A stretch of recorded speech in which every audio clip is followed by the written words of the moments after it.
Hello world, how are ya? How are ya? How are ya? That's the way Arthur Godfrey used to greet his people when he had his radio show way, way back. You know, I'm old. You probably are aware of that. But also, you should think of me as a living history book. People out there right now that read about things that I've lived. I remember the bombing of Pearl Harbor. I remember when the World War II broke out. I remember the flag raising on Iwo Jima. I remember a lot of things. So you should stay tuned because every week when we do this show, we're going to have interesting, all my guests are interesting, I wouldn't have them. They have a story to tell or they wouldn't be here. That's why they're on this show. Oh, by the way, my name is Ken Simmons and this is my show. Thanks to the good courtesies of Area 58 Community Access Media.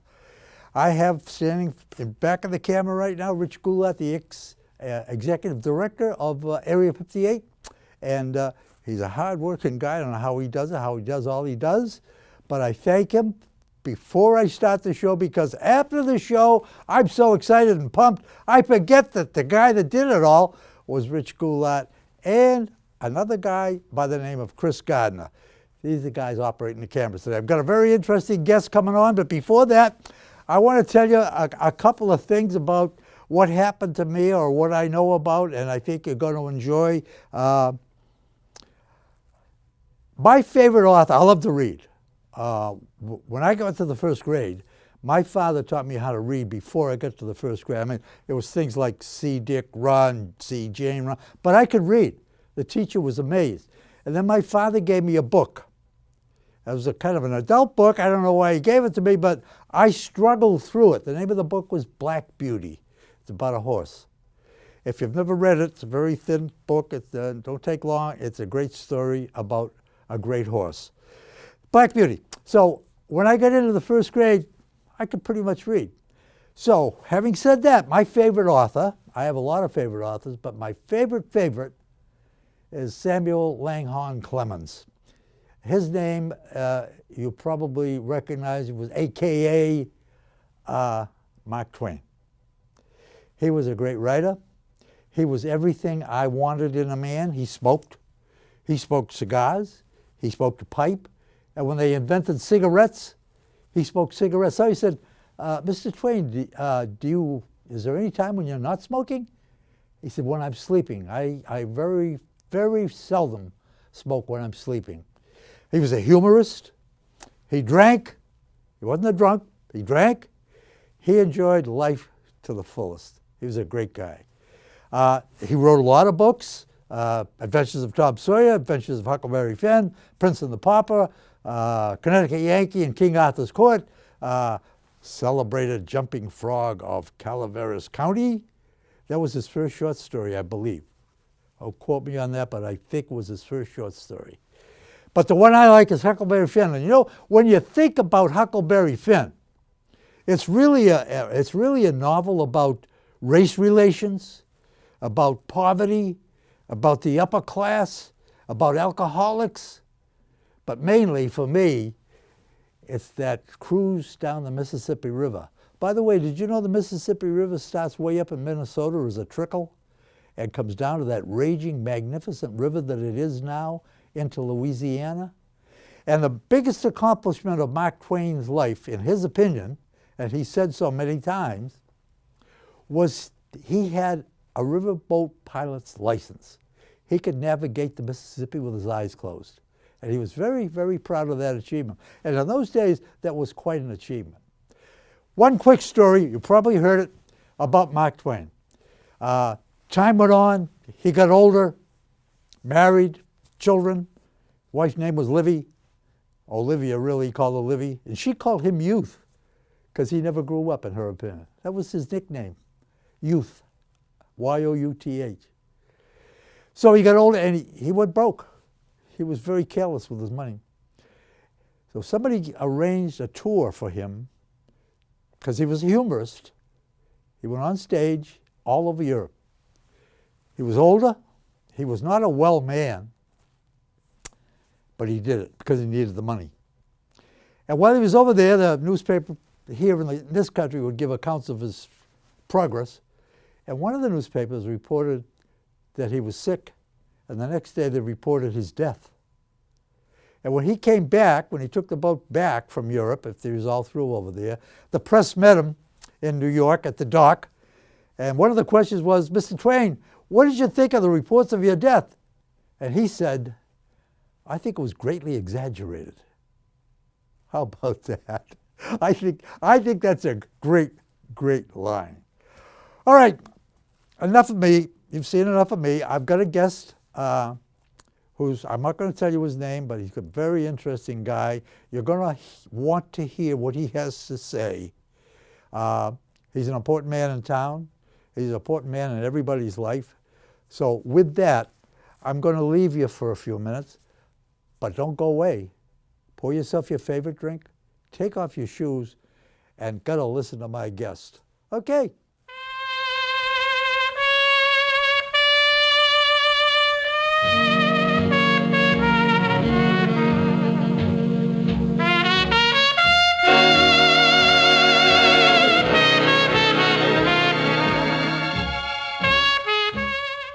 Okay, we're back. I'm awful happy to be with you. You know, my happiest moments are when I'm with you, because I love you, and I think what we do has a lot of benefit for the town. I wish there were more people watching. We've got, I know that I have a big audience. I've got, let's see, the last time I was 4 people. So that's good, I think. 2 of them are my sons. This is always a pleasure, because you know how I feel about public safety.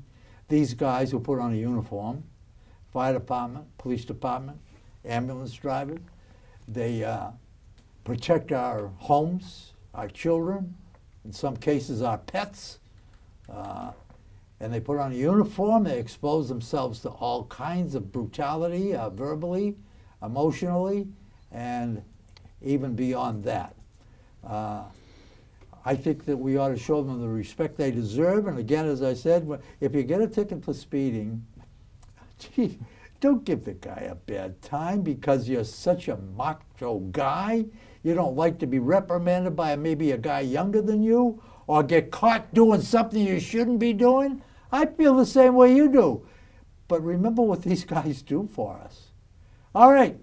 Well, having said all that, hope you're paying attention. Please meet my friend, the top cop of Carver, Mr. Marc Duphily, the chief of the Carver, almost in fire department, police department. Hi, Chief. Hi, Chief. Again, good to see you. Thank you. Good to see you. Thank you for all the support you always give us. Oh, we appreciate it. Listen, I don't give you enough.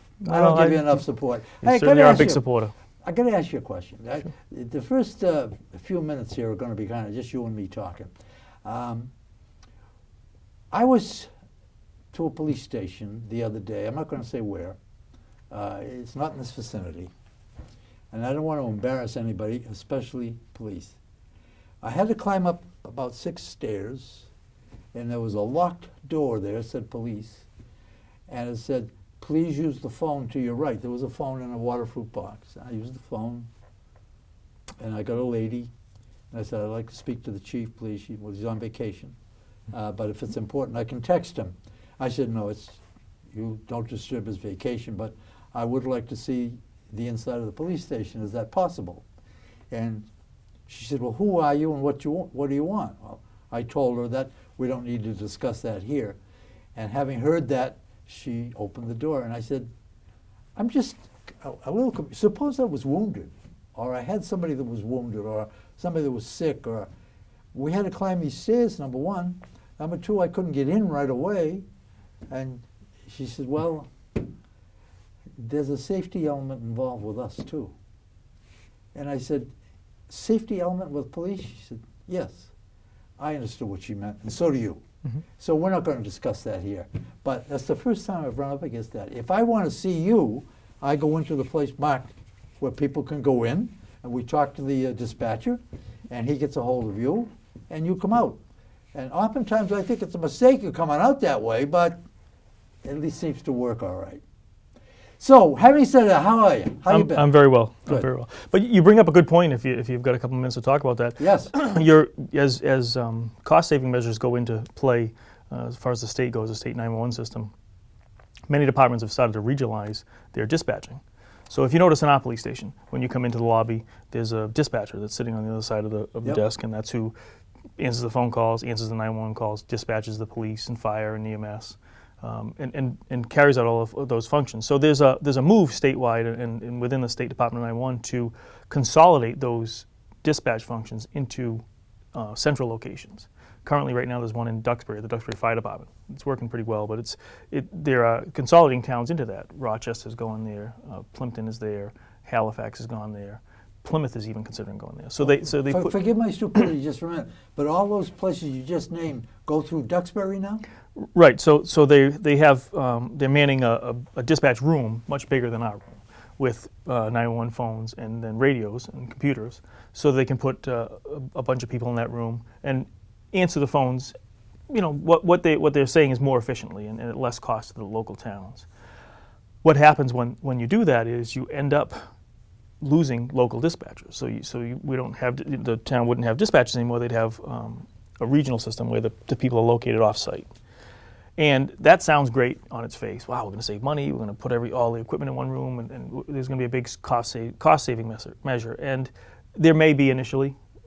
I'm not even positive on that. But what you lose is you lose the person in the station. So you end up with a dark station. Yeah. And you end up with a situation just like you mentioned, where you walk up to the station, press a button, and talk to somebody on a phone. But if you're having an emergency, if you're in the middle of running away from your ex-husband who's got a restraining order against you, there's nobody there to take that, to help you right away, to bring you inside, to lock the door, to get the police to come. You're talking to somebody on the other end of a telephone. It leaves what's called a dark station. There's nobody manning the station. The patrol officers are out on duty. Oh, I can see all kinds of problems with that, yeah. And so the situation that you ran into, I think I know what you're talking about. That situation, I believe that the woman is still inside the station, just answering the phone and then unlocks the door. But any situation where you're using that type of electronic communication to get your emergency across to the police department or across to the dispatcher, so then they can dispatch a response, slows the whole process down, and I think is a bad move. Public safety in Carver, myself, and I wouldn't speak for fire or EMS, but I know that their position is the same, that we don't want to go to a regionalized system. We like keeping our dispatch system local, our 911 calls coming in locally so that our people can handle them and then get them out to the proper emergency people to respond. And that is important for a lot of reasons, but one of the biggest reasons is it keeps our station manned. So we may not always have a desk sergeant. We may not have a sergeant in the station at all times, but we always have a dispatcher there. So if somebody comes for help, there's a person that they can talk to and get them help. We really don't want to go to that system, although the state seems to be pushing more and more to get that. The state is pushing that, huh? Yes. Obviously, they'll save money by having less computer equipment around the state. But now, if I call the dispatch and I've got a problem in my home, I don't know what the problem could be, but I've got a problem that's bad enough so I've got to call you. Mm-hmm. The dispatcher knows where I live. Right. But the guy in Duxbury doesn't. Right.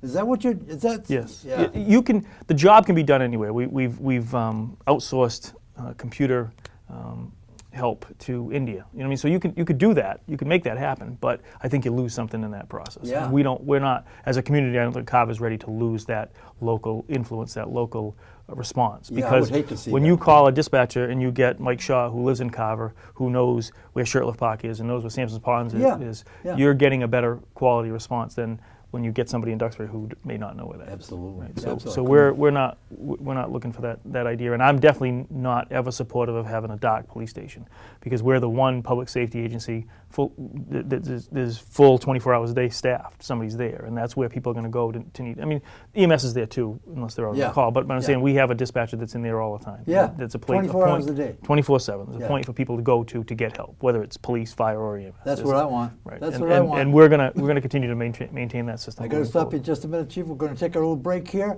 and I'm going to come back. I'm going to ask the Chief a very important question. I'll let you know. As soon as he turns away, I'll let you know. I'm going to ask him, how does he feel about the open carry law? I'll be right back.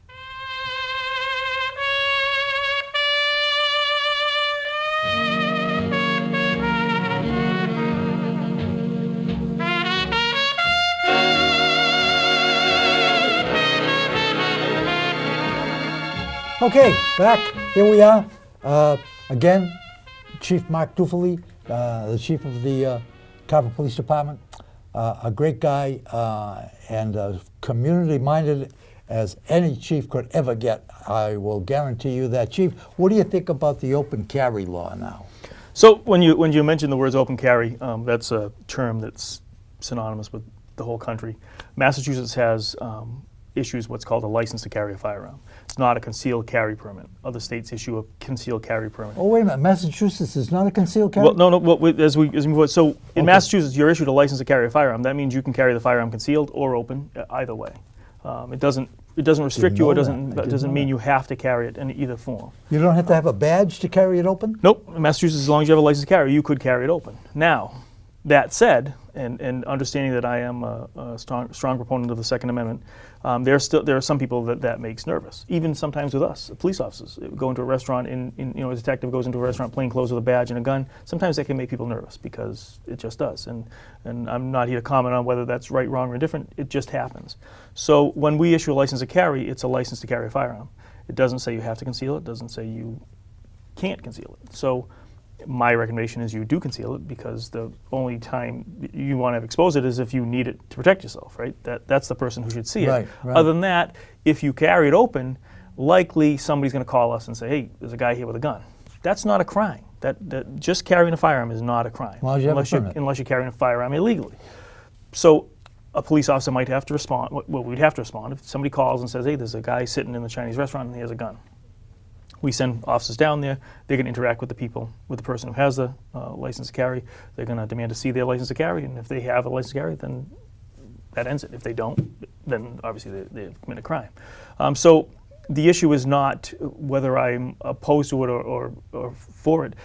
Carrying openly, like I'm carrying today, certainly sends a message. And yeah, but it you does have a badge. There's a difference. Right. Excuse me for interrupting, but the argument against what you're saying by laymen, by people not in law enforcement, is that if I carry a gun and people can see it, it's a deterrent to anybody that might want to pull a gun. And you can make that argument. That is true. It's out there. But I think that if you are in a situation where you need to defend yourself with a firearm, you want to have every advantage you can.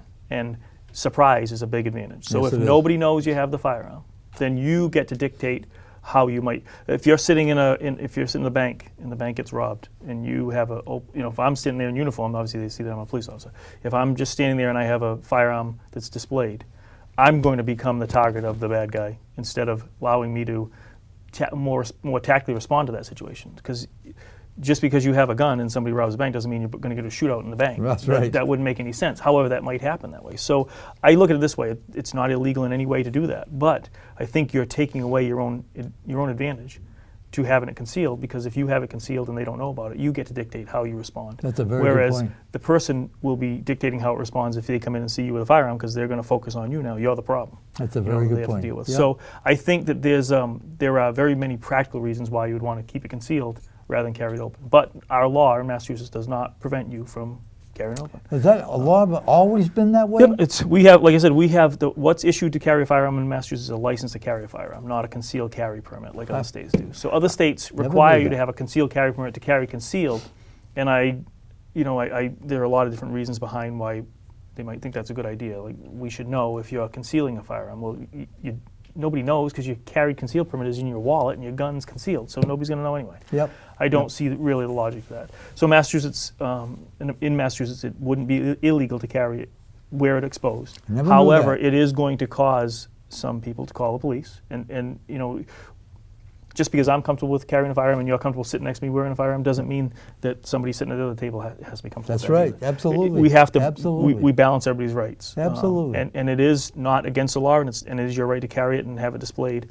But it's also their right to call the police and be concerned about it. Then we're going to interact with you. The interaction is going to be pretty tame. Nobody's going to, it's if you're just sitting at a table and you have a gun displayed on you, there's not a strong likelihood that people are going to come in, storm in the restaurant with guns pointed at you and take you down at gunpoint. There's going to be a conversation, but you're going to, by law, you have to supply the permit. And, Yeah. and prove that you're licensed to carry. I never knew that. I don't think you people sitting at home knew that. See the stuff I bring you. Got another important question to ask you. Lately, I think because they've seen you and I on TV together, or Coffee with the Chief, I've been asked, what does it take to become a police officer? And my answer is, why are you asking me? Well, aren't you friendly with the chief? I said, everybody in this town that's law-abiding is friendly with the chief. That had nothing to do with it. But so I promised them, if you watch the show, I'll ask on the air, what does it take to become? Do you have to be a college graduate? Do you have to go through civil service? Do you just come to you and ask for an application, or how does it work? So it's a great question. Carver is a civil service town. So there are in Massachusetts towns that are governed by under civil service and towns that are non-civil service. Really? About less than 150 towns now are civil service, and the rest are non-civil service. So that's just how the process starts. In a civil service town, you take the civil service police entrance exam, which is put on once every 2 years, usually in the month of April. Once you've taken that test, you get a score, which ranks you, and then you get, there's certain preferences if you're a veteran, or if your parents were killed in the line of duty as a police officer or a firefighter, or if you're a resident. So the list starts, killed in the line of duty, then veterans, then residents, then non-residents. So everybody takes a test all at once, and from there, the state establishes a list. And that list, most recent was when we just hired the latest two. We have an officer in the academy right now, and Josh Shaw, that just started in April. So when we pulled that list, there were 13 people on that list for the town of Carver. We have to pick from the top three for the first position. When you say we have to pick, is there more than you that's picking? I make my recommendations to the Board of Selectmen, who are the appointing authority, and they actually hire them. Okay. I'm part of the process, but the Board of Selectmen is the ultimate appointing authority. That's who appoints them. Really? Yeah. In other words, they choose the officer you're going to have? Based on my recommendation, yes. Okay. So All we right. do. Okay. We call the list. We bring people in, have them fill out an application. We do the Okay. background checks, and based on that, then we make our recommendations, and then normally the selectmen go with that. Okay. And that's how it is in most places. The police chief provides the recommendation, and the board makes the appointment. Oh, some towns have the police chief as the appointing authority, so they make. So if I may interrupt, you take the test, Mm-hmm. and you give your recommendations. It doesn't make any sense for the applicant to have any college experience then. So there's no need to have college, right? You need a high school diploma or a GED. You don't have to have any college in Massachusetts. Is there a height restriction? Nope, no height, weight, none of that. There's no restrictions on anything, not on gender or anything. Citizen. Like You have to be a citizen. that. You have to be a citizen, yeah. You have to be able to obtain a firearm permit, so your background check has to be allowed. Oh, yeah, of course. Yeah. So, of course. You can't have any felony convictions. And then, like I said, we go through a background check from there. We talk to your neighbors, we talk to the people who know If you were the chief in the town of Carver and your son was of an age where he could be a police officer, can he be a police officer under your jurisdiction? He can. There's a method through civil service and through state ethics where I would have to recuse myself from the process. Somebody else would have to, maybe the second in command. Where the appointing authority is the Board of Selectmen, then I wouldn't make any recommendations on the people getting hired. I could make recommendations on the other people, but I wouldn't make any recommendations on my son or daughter. Okay. And then somebody else would have to do that, and then they would make the decision. Same qualifications for a female applicant? Yes. Yeah. No. There's no restriction on gender, age, height or weight, or anything like that. Some communities have a age limit of 32. We're not one of those communities, so we don't have any restrictions like that. And you have to retire at 65. So that process happens, and then if you go and get college, there is a method to enhance your pay by having college, but there's no requirement. This guy is so interesting. I've got a million questions I could ask him. And I ask the questions that I hope you want to ask. You're not here, so you can't ask them. So I try to ask them for you. In Randolph, growing up, we had one police officer. He was the chief. His name was Pat McDonald. And he was a big guy.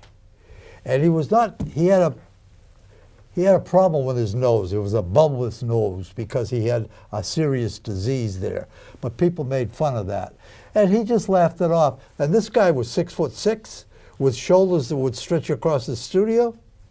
And we were sitting, three of us kids, we were about 12 years old, on the main street on a doctor's lawn, doing what young kids do. We weren't doing any harm, but we were on that. And one of the ladies who was going to the doctor's office called the chief and said we were there, and she was reluctant to go by us to go in. So the chief came down, and he got off his motorcycle and he said, "Boys, I'm going to go up to the square, which is about a quarter of a mile. I'm going to turn around at the Rotary, and I'm going to come back. And I don't expect to see you here."